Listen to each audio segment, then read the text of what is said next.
లోక్సభ ఎన్నికల ఫలితాలకు count down ప్రారంభమైంది. కౌంటింగ్ ను చాలా పారదర్శకంగా నిర్వహిస్తామని, ఈ విషయంలో ఎలాంటి సందేహాలకు తావులేదన్నారు సిఇసి రాజీవ్ కుమార్.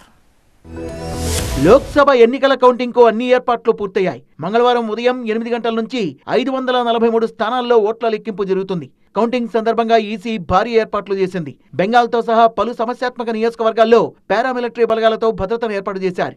ఓట్ల లెక్కింపు ప్రక్రియ పూర్తి పటిష్టంగా గడియారంలా ఖచ్చితత్వంతో పనిచేస్తుందని కేంద్ర ఎన్నికల సంఘం ప్రకటించింది. లెక్కింపు ప్రక్రియలో ఎక్కడా తప్పిదాలకు తావులేదని chief election commissioner Rajiv Kumar స్పష్టం చేశారు. सबको फैसिलिटेट करें, maximum facilitation that all counting agents, all candidates must enter the hall, must be able to see everything in front of their eyes. Videography must continue, and we are always ready. The system of Indian elections is such that it accounts for a thorough post-election scrutiny. ఈవీఎంలలో ఓట్ల లెక్కింపు చేపట్టడానికి ముందే postal ballot లెక్కింపు జరుగుతుందని CEC Rajiv Kumar వెల్లడించారు. Postal ballot లెక్కింపు మొదలైన అరగంటకు EVM ఓట్ల లెక్కింపు జరుగుతుందని, 2019లో ఇలాగే జరిగిందని, 2022 అసెంబ్లీ ఎన్నికల్లో కూడా ఇలాగే జరిగిందని, నిన్న అరుణాచల్ ప్రదేశ్, సిక్కిం అసెంబ్లీ ఓట్ల లెక్కింపులో కూడా ఇదే జరిగిందన్నారు. కేవలం 39 పోలింగ్ కేంద్రాల్లోనే ఈసారి రీపోలింగ్ జరిగిందన్నారు సిఇసి రాజీవ్ కుమార్. ఈ 39లో కూడా 25 రీపోలింగ్ కేంద్రాలు 2 రాష్ట్రాల్లోనే ఉన్నాయని తెలిపారు.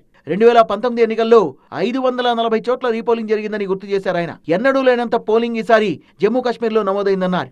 ఈ ఎన్నికల్లో 64,20,00,000 మంది ఓటు హక్కు వినియోగించుకున్నారని ఎన్నికల సంఘం తెలిపింది. ఓటు హక్కు వినియోగించుకున్న వారిలో మహిళలు 31,20,00,000 మంది ఉన్నారు. మహిళా శక్తికి ఇది నిదర్శనమంటూ ఈసీ కృతజ్ఞతలు తెలిపింది.